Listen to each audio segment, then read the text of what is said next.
I'm Roman Yossi of the Nashville Predators. I'm Dante Fabro of the Nashville Predators. This is Philip Forsberg of the Nashville Predators. I'm Colton Sissons of the Nashville Predators. I'm Eustace Aros of the Nashville Predators. You're listening to the Renegades of Puck with Crazy Charlie. Welcome to the bunker. Welcome to the Renegades of Puck podcast. I'm your host and captain, Crazy Charlie Saunier. And before we get to the No Half Step in hockey coverage, let me direct you to our home website, renegadesofpuck.com. Once you go to renegadesofpuck.com, you'll learn everything you need to know about the show. And once you get good and educated about the show, click on that merchandise link. It's going to take you straight to our classic logo t-shirt, our Pride logo t-shirt, all of our different special event t-shirts, and so much more. All the classic gimmicks you've come to know and love and expect from the Renegades of Puck are all still available in our online store. Socks, throw pillows, wall arts, bed sets, and so much more. As a matter of fact, you can outfit your entire person or your entire home with Renegades of Puck merchandise, and we frankly would appreciate if you would go ahead and do that because we've sold out so that you can buy in. Social media is of critical importance to this independent hockey operation, so listen up. Here's how you can help and support the Renegades. It doesn't take you but a second, and it doesn't cost you a thing to follow us on social media. You can find us on X, you can find us on Threads, you can find us on Instagram and TikTok and Facebook. Remember, our YouTube channel is of critical importance to what we are doing here. That's where you'll find all of our episodes of Renegades of Puck TV, all of our individual game breakdown segments, and other videos. So please give us a like, give us a subscription, and hit that notification button on YouTube today at Renegades of Puck, the audio podcast. We are quickly approaching another milestone, so stick taps, love, and respect to everybody at the Full Press Network, Full Press NHL. You should be following along with everyone in that network, but the Full Press Predators podcast is again approaching another milestone. You can find that in your preferred platform today. Just search Renegades of Puck, or just check us out a couple of these different examples. Find us on Google, you can find us on Stitcher, you can find us on Spotify, and of course plenty of others. Thank you again so much for everybody who's been checking out the podcast in the audio form as of late. Venmo, that's how you can help support the Renegades of Puck financially. You can make a donation there, or you can become a sponsor of the Renegades of Puck. Go ahead and scan the QR code that's currently on your screen, or just search Renegades of Puck today. $1 goes a long way to helping this independent hockey operation. So again, stick taps, love, and respect to all you generous benefactors out there who have helped us out. We have had to come up with a whole lot of different things that we never expected when we first started this operation, like data storage. Who would have thought that we would have had to come up with the cost to get more and more data storage to keep this operation running? But you helped us out with that, so we sure do appreciate every single bit of that. Again, that's on Venmo. Now listen, I know it's time to get to No Half Step in hockey coverage, and even though it's the first day of the NHL season, we know how to deliver the goods, so let's get to it. It is time for operation number 802. That's right, show number 802. And at this moment in hockey history, the Nashville Predators have completed their first game of the regular season, and now we start to prepare for the second game of the regular season. At this moment in hockey history, the Nashville Predators currently find themselves, after one game played, with a record of 0-1. That means they have 0 points on home ice, which is where their next game will take place. They have no record because their next game will be their first home game. They have given up 3 goals scored 3 goals in the season and given up 5 on the season in their first game against the Tampa Bay Lightning, which a game we will recap in full momentarily. At this moment in time in the Central Division, Chicago Blackhawks, thanks to their victory over the Pittsburgh Penguins, are currently in first place in the Central Division with 2 points. No other team besides the Blackhawks and the Predators played in the Central Division. The Avalanche will be on the ice tomorrow, and then the schedule will continue unfolding after that. For the Nashville Predators, once they wrap up this opener against the Seattle Kraken Saturday, they will be in Boston. Then the yo-yo continues back home against Edmonton on Tuesday. On the 19th of October at New York to take on the Rangers at Madison Square Garden. On the 21st, back home against San Jose. On the 24th versus Vancouver. So not until October 21st and 24th, the Predators have back-to-back games on home ice this season. Now, for the Nashville Predators and the Seattle Kraken, this is the first of 3 regular season meetings. They will meet again on November the 2nd in Seattle. It'll be the Preds' only trip out to Seattle this season. Back in March 16th, the Preds will face off against Seattle here at Bridgestone Arena yet again. It might be an early season sample size, but we're going to go ahead and go through the habit and the practice of getting you all of the information for all of the teams. The Seattle Kraken started the season on 10-10, October the 10th, the same as the Nashville Predators, with a 4-1 loss in Las Vegas. So they have an 0-1 road record. Their next game, of course, will be on the road here in Nashville. After that, they will continue on that road trip into St. Louis on Saturday. Now, the NHL ranks, which we're not going to do ranks at this moment. We're just going to give you the raw numbers. Goals for on the season, the Predators have 3, Seattle Kraken have 1. The Predators have given up 5 against, Kraken have given up 4 against. Shots on goal, shots for. Predators have generated 31 so far this season in their one game, and Seattle Kraken generated 33 on net so far in their one game this season. In the shots against category, the Preds gave up 34 against, while Seattle only gave up 28 against in their loss. Power play, Preds 1 for 4 on the season, penalty kill 3 for 5, and there are zeros on the board over on the special teams side, 0 for 4 on the power play for Seattle, and clean 4 for 4 on the penalty kill, so no special teams goals in the game between Vegas and Seattle. When it comes to stats leaders, O'Reilly for the Nashville Predators, 1 goal and 1 assist in 2 points, leads the Nashville Predators after 1 game. Philip Forsberg has 2 assists on the season for 2 points. Tommy Novak, 1 goal for 1 point. Parsonen, 1 goal for 1 point. Nyquist has his first goal as a Nashville Predator, 1 assist equals 1 point. Tomasino with an assist. McDonough also with an assist. UC Saros, 0-1 on the season, 29 out of 33 for goals against in his first start of the season. On the stats side of the ledger for the Seattle Kraken, McCann scored the only goal for the Seattle Kraken, 1 goal on the season, 1 point. Eberle got the only assist on that goal, 1 point as well. Grubauer, 0-1, took the loss against Vegas, 24 out of 27, 3 goals against, 1 empty net goal against. That's got you all set up for the Nashville Predators home opener versus the Seattle Kraken. Always a fun night to open up the rink. Always a fun night to get back and see everybody for the first time and see what the team is going to look like on home ice. We've got to go back and talk about the opener of the season, though. That took place on the road in Tampa Bay. It was, as a matter of fact, the NHL's first game of the entire season, part of ESPN's triple header to open the season. We'll talk more about that as well before the end of the show. So we got the Rebirth Sports full game recap coming up next, right here on the Renegades of Puck podcast. Hockey players are as unique as the game itself, and your uniform should be tailored to fit you. Rebirth Sports is your sports apparel tailor. From shells, bags, warm-ups, hats, hoodies, branding, and more, let Rebirth Sports be your custom hockey tailor. And don't forget to tell them they do more than just hockey. Rebirth Sports on Facebook, Twitter, and Instagram. Rebirth Sport, a match made in hockey. Welcome back into the Renegades of Puck podcast. It's now time for the Rebirth Sports full game recap. We go all the way back to October 10th of the year 2023 and opening day in the NHL, and the Nashville Predators facing off against the Tampa Bay Lightning in Tampa in the first game of the season. Brand new Nashville Predators head coach Andrew Brunette deployed his line combinations for his first game in the following way: Forsberg, O'Reilly, and Parsonen, Nyquist, Glass, and Sherwood, Tomasino, Novak, and Evangelista. Your fourth line is Trennan, Sissons, and Cole Smith. Your defensive pairings are Yossi and Shen, McDonough and Carrier, Luzon and Barry. UC Saros gets the start, of course, in net for the first game of the season. We are just 1 minute and 1 second into the season, and UC Saros is coming up with a save on Radish. It's the first save of the new NHL season. Welcome back, hockey. I did miss you quite a bit. We go to 1:47 of the first period. UC Saros coming up with a save on Tanner Jeannot's long shot. The shots on goal after the first 5 minutes are 5-0 in favor of the Tampa Bay Lightning at 7:15 of the first period. It is Johansson with a save on Trennan, the first shot on goal of the game at 9:24. Saros comes up with a save on Victor Hedman at 9:48 of the first period. Our first goal of the NHL season goes to the Tampa Bay Lightning, and not much of a surprise that it is Kucherov, and it's Stamkos setting the screen after a strong zone entry. No stand-up at all by the Nashville Predators defense there at the blue line, allowing Kucherov to have plenty of space, receive a perfect pass, and cash in. Tampa Bay leads Nashville 1-0.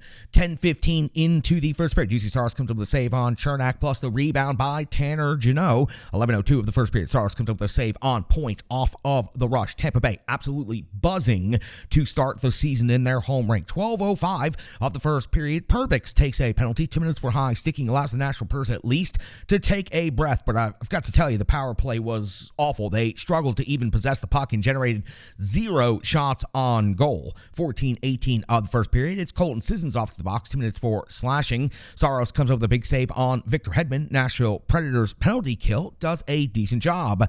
At 18:54, Tanner Jeannot tormenting his former team here in the first period, putting in all of the jam. He hits the crossbar on this opportunity with 30 seconds to go in the first period. It's the captain, Roman Josi, off to the box. 2 minutes for slashing. We would hit the intermission with the Nashville Predators being outshot by Tampa Bay 13-2, and while I don't believe I've ever done this before, I'm going to welcome in a guest analyst here to go ahead and sum up the Nashville Predators' first period. Take it away, PK. Nervous. They played nervous there in that first. Wakey, exit bakey. This is game one. You're on the road. You can't wait until you're at Bridgestone Arena to wait for the crowd to get you into it. Yeah. This is game one. You got a lot of young players in the lineup. You got a team that's missing their best player right now. I don't see why you wouldn't be fired up. You got to be skating at least. They're not even pounding their legs. You should be ripping the door off the hinges, excited for a new season to make a difference for your new coach. It's unacceptable for Nashville. I know Josi gets called in the penalty. We agree it was chintzy. It was a chintzy call, but there's some frustration there, and there should be. They got to play better. He wants to bench guys already. Well, listen, let's go. When are you going to start? You're going to wait till game 20 to be out of the playoffs. Big question for Tampa. We roll over into the second period on a fresh sheet of ice and a carryover of a minute and 30 seconds for the power play for the Tampa Bay Lightning. You see Saros comes up with a huge save on Kucherov at 2:07 of the second period. Saros comes up with a blocker save on Kucherov. Edge work absolutely dynamic on this play, putting his skill set out there for the world to see. 4:46 of the second period. It is Johansson coming up with a save on Sisson. Nashville's first shot on goal in 15 plus minutes. 15 plus minutes without a shot on goal in this game. Lots of play between the circles. As a matter of fact, it got kind of sloppy, especially in the passing department for several minutes here. But this also seemed to be a time when the Nashville Predators started getting their skates under them just a little bit. Stamkos off to the box at 10:04 of the second period, right about the midpoint of the game. 2 minutes for tripping. It is Johansson coming up with a save on O'Reilly, and then Johansson a save on glass. Josi rebound follow-up does not go. 13:18 of the second period. Sergachev is now off to the box. 2 minutes for holding. Glass is hit in the head by Barry's one-timer. It was a knuckler, but still an intensely hard shot. Glass had to leave the game, go to the locker room for some time. He would return, but scary situation there in the second period on the power play for the Nashville Predators. It would be Johansson coming up with a save on Evangelista once the Nashville Predators got settled, and it took them about another 30 seconds after Glass left the game for the Preds to kind of get their power play back organized. So much better power play here in this period. For the Nashville Predators, 15:43, it's Johansson coming up with a save on Tommy Novak off Luke Evangelista's feed. At 16:15 of the second period, O'Reilly's first goal of the season, first goal as a Nashville Predator, and the Nashville Predators' first goal of the season. It was Philip Forsberg making the play. He brings the puck in and then toe drags and makes a sick feed to the top of the crease, making it to where Ryan O'Reilly only has to tip that puck into the net, and he does so expertly, tying the game up at 1 apiece. Nashville 1, Tampa Bay 1, 16:15 through the second period. Preds starting to gain just a little bit of momentum. 19:34 of the second period is Johansson coming up with a save on Cole Smith after Trennan forces a turnover with some dogged determination and some jam. We hit the intermission, and the Nashville Predators a significantly better performance in the second 20 minutes than in the first 20 minutes. As a matter of fact, they would generate 13 shots on goal in the second period for a game total of 15. Tampa Bay would only get 5 shots on goal in the entirety of the second period for a game total of 18. So we roll things over to the fresh sheet in the final 20 minutes of regulation. 11 seconds in, it's Juuso Parsonen's first goal of the season. He battled to keep the puck in. He gets the pass from Forsberg, drives to the net, and finishes. Nashville holds a 2-1 lead. Parsonen's first goal of the season. Only 11 seconds. Nashville Predators came out and looked incredible in these first 11 seconds. 40 seconds into the third period, it's Roman Josi scoring a goal, but it's immediately waved off due to Luke Evangelista's goaltender interference. Seems to be the right call on this one. Unfortunately for the captain, not only does he have his goal waved off, but then at 1:17 of the third, it's going to be off to the box. 2 minutes for interference. Paul would get his first power play goal, first goal of the season for the Tampa Bay Lightning. It was a rebound putback with Saros scrambling, and that ties the game up at 2 apiece. But at 3:07 of the third period, it would be Hagel awarded a penalty shot because of Luke Schenn holding him while he was attempting to separate separate for a breakaway. Penalty shot would be converted by Hagel. Just a absolute sick shot off the top of the leg pad and then off the bottom of the crossbar and into the net to give Tampa Bay a 3-2 lead. How quickly the Lightning can strike. I know, stupid. 6:29 of the third period. UC Saros comes up with a save on Victor Hedman. 7:06 of the third period. It's Kucherov off to the box. 2 minutes for hooking. And it's going to be Johansson coming up with a big save right here before Tommy Novak can score his first goal of the season. Upper 90 snipe from the circle short side. It was Tomasino setting the screen right in front, definitely taking away the eyes of the netminder. We have a 3-3 hockey game in Tampa Bay. Nashville Predators power play goal. 9:44 into the third period. It's Luzon off the box. 2 minutes for high sticking, or should I say embellishment, throwing the head back, or whatever you want to call it. This should not have been called in any way, shape, or form. So 9:44, Luzon is off to the box for a penalty that never should have been called. Saros comes up with a save on Kucherov, and then Saros comes up with a save on Stamkos, but Paul converts for his second power play goal, his second goal of the season, and it was Schenn losing Paul in the slot. Now, I've got to tell you, Schenn was not very good in this first game. We'll discuss that more later. Tampa Bay holds a 4-3 lead now over the Nashville Predators on home ice. 11-12 of the third period. It is Philip Tomasino off to the box. 2 minutes for puck over glass. Tampa Bay with so much fancy passing. It was really mesmerizing to watch. Hedman finally gets the opportunity to shoot, but misses the open net from the high slot, putting it high over the crossbar. Nashville Predators penalty kill is able to survive. At 16:19 of the third period, UC Saros comes up with a save on Sergachev. 16:48, Johansson comes up with a save on Sissons. Novak just misses the rebound opportunity. 18:11, Johansson comes up with a save on Forsberg. 19:48 with a 6-on-5 extra attacker. Johansson comes up with a save on Novak one last time. Kucherov is able to gather in the rebound, and 10 seconds later fires it into the empty net with just 2 seconds left to give Tampa Bay a 5-3 lead. That would be your final score. Tampa Bay would outshoot Nashville 34-31. So the Predators were non-existent in the first 20 minutes of this game and took too many penalties to ever defeat a professional team like the Tampa Bay Lightning with as much experience and as much skill as they have. But there were signs for the first game under Andrew Brunette, for the first game under Barry Trotz, as well as the new GM.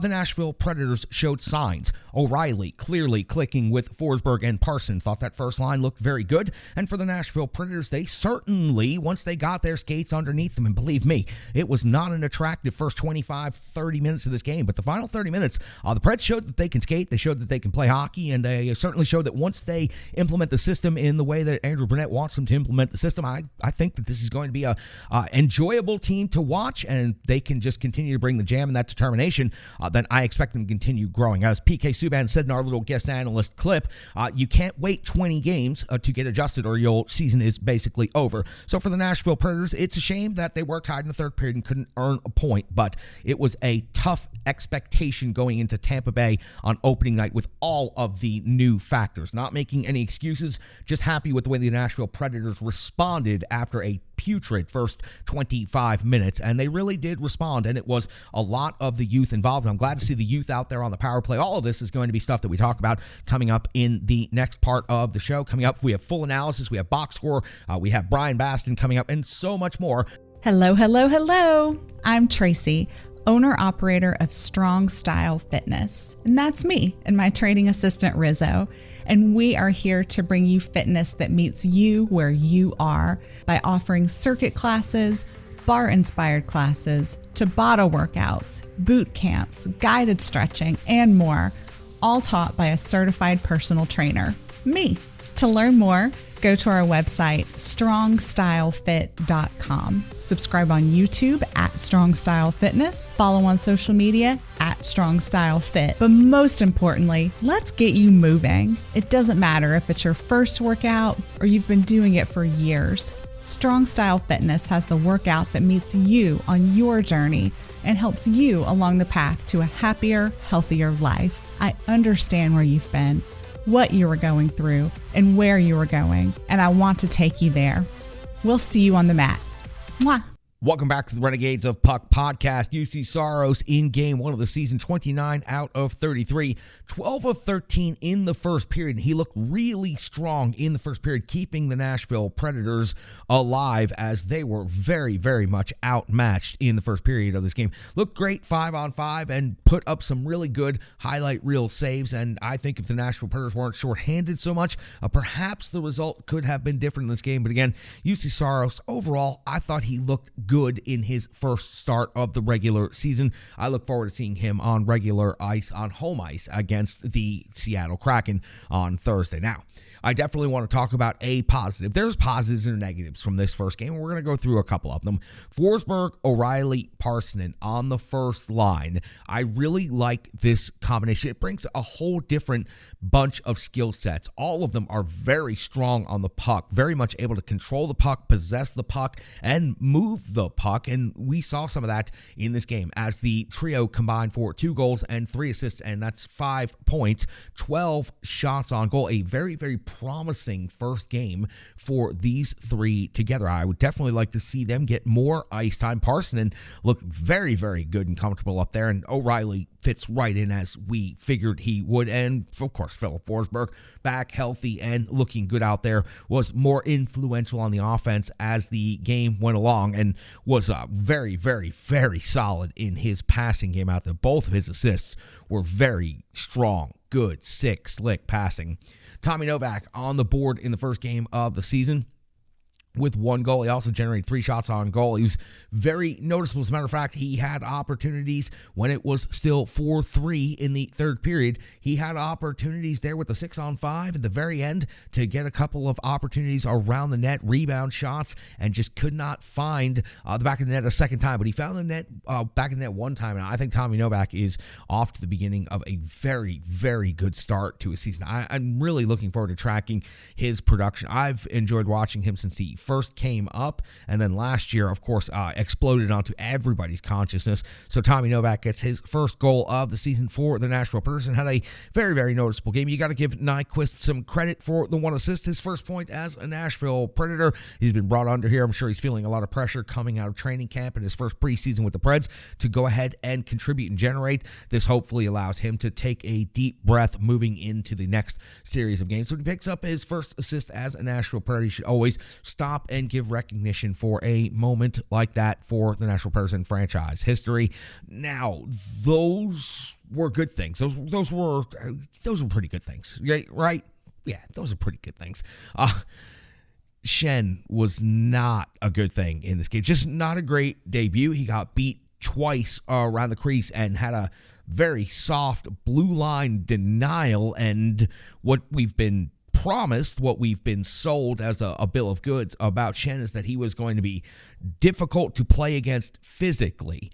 That's 3 things I just mentioned right there, where he had opportunities to be physical, and at the blue line just backed off and allowed the Tampa Bay Lightning to come in, curl around, set the play up, and they scored a goal right there. And twice on the power play, lost his man, Paul, in front of the net, right on top of the crease, and just could not do anything about it. So I thought that Schenn, unfortunately, just did not have a very good debut. Now listen, give him a couple of games to make adjustments, to get used to the teammates that he is suddenly playing with. It is his first game with a new franchise, and I'm not going to be too overly critical, but wow, it was not an easy debut to watch for Schenn. And this is the team-wide problem, and this was a team-wide issue in parts of preseason as well, and of course preseason it doesn't matter, but the trend from preseason to now has continued, and 5 penalties in this game and a penalty shot against that equaled 3 goals for Tampa Bay. It's not a winning strategy, of course. It's never going to be a winning strategy, but it is beyond not a winning strategy against a professional hockey team like the Tampa Bay Lightning, who have had so much success in the last several years. They're really, truly one of the best teams of our entire last generation. To take that many penalties, to give that many professionals that much opportunity and that much time, it just absolutely wore the Predators down, and that's tough to watch right there. So for the Preds, if they could have played a little more 5-on-5 hockey, I think they could have been more competitive. The first 20 minutes was pretty putrid hockey. It took a few minutes into the second period before they got their skates under them, but once they did, they played pretty good straight-up hockey against the Tampa Bay Lightning, and that's not something every team is capable of doing. So I am optimistic and interested to see what this Predators team does moving forward against another set of quality opponents to open the season. That's a really tough. Preds open the season in Tampa and then come home against Seattle and then at Boston, Edmonton, the Rangers, all playoff teams, from last year. So these are all very good teams. But to go toe-to-toe at the 5-on-5 game against Tampa Bay was good to see for the Nashville Predators in their first game under their brand new head coach, Andrew Brunette. Now they've got to clean things up. They got to take less penalties, and they've frankly just got to get off to a much better start. The first period was a total loss with only 2 shots on goal in that period. Let's take a quick break. We'll come back. We'll get the box score. We'll hear from Brian Bass over at the Renegade Analytics Desk, and we'll wrap up already the first show of the season. I was so excited to be back, so happy to be back. I sure do appreciate each and every one of you out there for tuning in and joining us for another season of Nashville Predators coverage here from the bunker. Renegades of Puck podcast back right after this. The digital environment can be quite intimidating, time-consuming, and cumbersome, especially with all those other areas that need attention at your business, and that's why Stripe Digital Solutions is here to help. I know, because that's exactly what Stripe Digital Solutions did for me and the Renegades of Puck. From designing my home website and helping me create my merchandise to special event posters, brand building, and social media management. But it's not just that, it's so much more. Stripe Digital Solutions has helped me every step of the way. From startup to full-time operation, Stripe Digital Solutions has been there to assist and advise every single step of the journey. In today's fast-paced world, the path to success is having a strong digital partner, and nobody is better in the trenches than Brandy and Stripe Digital Solutions. Get the solution before it's even a problem with Stripe Digital Solutions. Welcome back, Renegades of Puck podcast. Before we kick it over to the Renegade Analytics Desk and Brian Baston, let's take a look at the box score for the Nashville Predators. Your goal scorers were Tommy Novak, Ryan O'Reilly, and Juuso Parssinen. Assists go to 2 for Philip Forsberg. Philip Forsberg truly looked great in this game as far as dishing the puck. And when it comes to assist, Nyquist, we've talked about it, got his first point as a Nashville Predator. Ryan O'Reilly also picks up his first assist, his first 2 points today as a Nashville Predator. Tomasino picks up an assist and gets on the board. And Ryan McDonough, the only point from any of the defense today, Ryan McDonough picks up an assist in this game. When it comes to shots on goal, Philip Forsberg, again, highly noticeable in this game. It was not just the dishing of the puck for 2 assists, but also getting 6 shots on goal. And again, looked highly effective, looked healthy, and that is very, very good and promising for this Nashville Predators team. It was Ryan O'Reilly with 4 shots on goal, Tommy Novak with 3, and Colton Sissons also generated 3 shots on goal. When it comes to the physical element of the game, it was Luke Schenn leading the team with 4 hits in this game. Yakov Trenin had 3 hits in this game. Not really a very physical game. Very little after whistle coming together. Very little as far as big hits. As a matter of fact, it was Schenn taking probably the biggest hit of the game from Tampa Bay. Chernak, when he starts throwing the body around, really, really levels people out there on the rink. When it comes to time on ice, a couple of interesting things I want to point out right here. Your forwards time on ice leader. Now remember, new head coach, new style, and well, frankly, a whole new roster just about. So what we have come accustomed to talking about in time on ice might be a little bit different. So let's look at it a little bit deeper for the first couple of games to try to get some trends and analyze some things.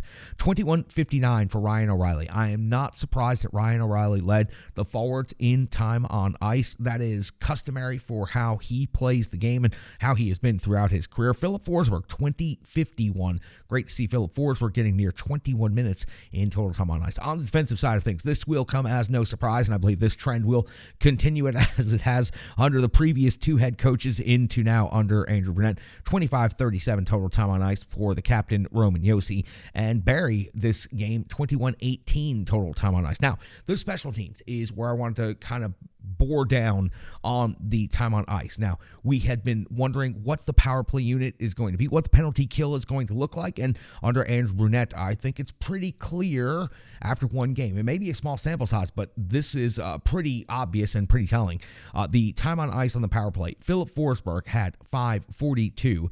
It was Ryan O'Reilly at 5:10. It was Cody Glass at 4:53. Out of the forwards, out of the defense, Roman Josi 6:07, Tyson Barrie 5:01. So as you can see, that 5-player unit pretty much took up almost all of the power play time for the Nashville Predators. Now on the penalty kill, it was Alex Carrier at 5:46 time on ice, and it was McDonough 5:51 time on ice from the defense, and it was Cole Smith 5 minutes of penalty kill time from the forwards, and Yakov Trenin 3:03 of PK time, and let's give Colton Sissons his 3:39 of PK time. So you see where Andrew Brunette is going to start relying on these different players for the special teams units. And like I said, it's pretty indicative and obvious when you look at it and you start going through the times right there.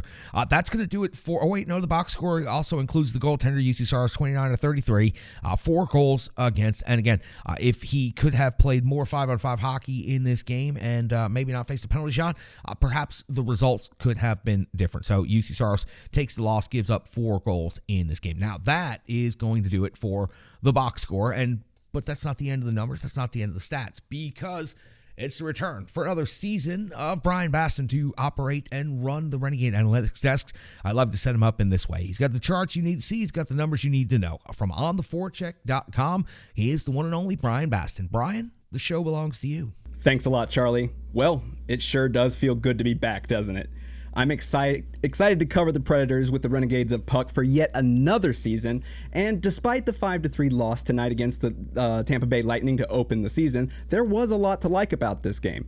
Now, to be fair, there was a whole lot to not like about the game as well, but encouragingly, the Predators were able to overcome a really horrendous first period and keep the game competitive all the way up to the final seconds. But coming into this season, there was one big question about this team, and it's something that I mentioned in my last edition of One Big Stat. Now that Philip Forsberg is unquestionably the star among the forwards, how would he step up? Could he stay healthy? And would he be able to return to his goal-scoring ways of 2 years ago without guys like Ryan Johansson and Matt Duchene? Well, it's only one game in, so let's not get too excited, but you've got to be pretty excited about what the Swedish winger did in Game 1 of the season. And that's right, Prince Philip Forsberg is the topic of tonight's One Big Stat. Now, tonight's One Big Stat is 90%. That's the expected goal percentage at 5-on-5 with Forsberg, Ryan O'Reilly, and Juuso Parssinen on the ice. Now, since it's the start of the year, here's a really quick refresher. Every unblocked shot attempt has an expected goal value. It's essentially a probability that the shot will become a goal. So a shot with an expected goal of 0.15, that's basically a 15% probability that that shot was going to be a goal.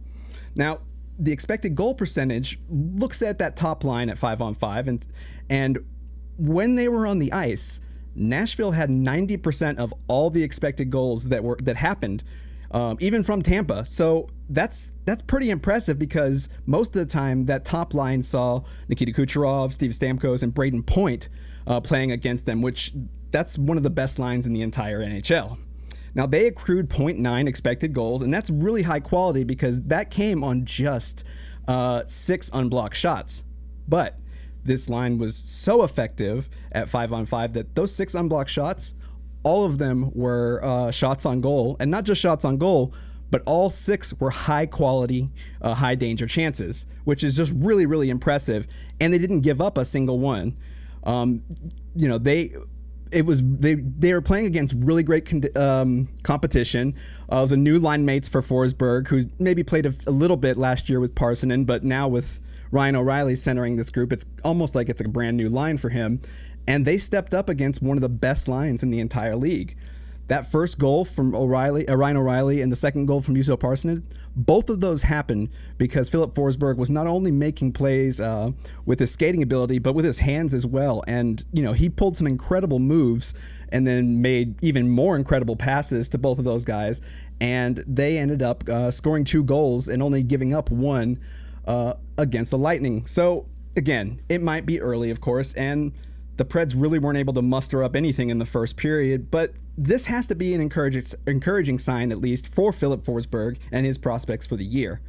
After playing just 50 games last season, Prince Philip came back like a man on fire in the preseason, even though those games don't matter, and started the regular season with 2 points. His confidence on both ends of the ice tonight and his effectiveness against one of the best lines in hockey say to me that Filip Forsberg might just be up to the challenge.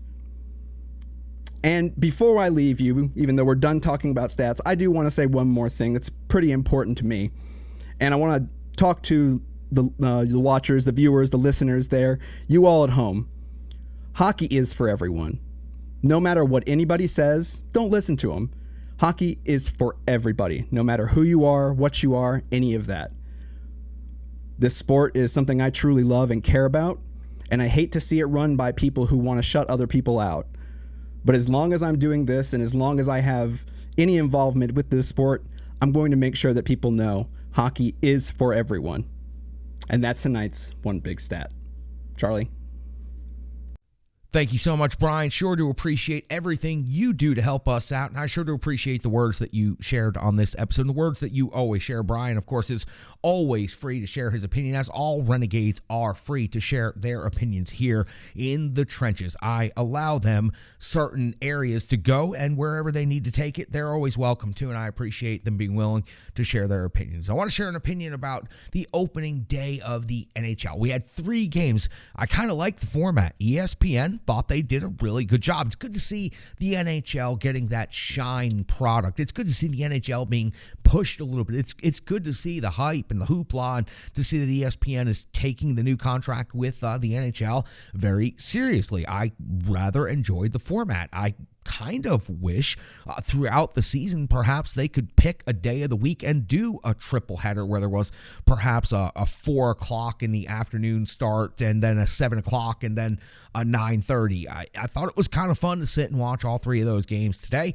we had a chance to watch the first game of the season, which of course brings intrigue and freshness, and that was the Predators. And then we got to watch the brand new superstar sensation. We got to see Bedard in his first game on national TV against the Pittsburgh Penguins. And then in the late night, we got to watch the Seattle Kraken, the Vegas Golden Knights, and see all the ridiculousness that comes with Vegas. But I rather enjoyed the coverage. I rather enjoyed the format, and it was fun to see PK Subban bringing the heat in the studio, and to see Mark Messier sharing some good opinions. So I thought ESPN did a good job, and I wouldn't mind seeing more of that. It's good to see that they're going to experiment with some more concepts coming up, and that they're going to be doing a little bit more coverage. It's a fantastic sport, and there's plenty of room to grow in how it's being covered. The new digital era offers so many opportunities to do great coverage and do great things and great content around the sport of hockey. So good job by ESPN on day 1. Looking forward to day 2. Pretty exhausted from watching 3 straight games, breaking them down, being out here in the bunker until late night. But that's what we do here in the trenches with the Renegades of Puck. So we sure do appreciate each and every one of you for joining us for show number 802. Operation number 802 is in the books. I am so happy that hockey is back. Welcome back, Renegades.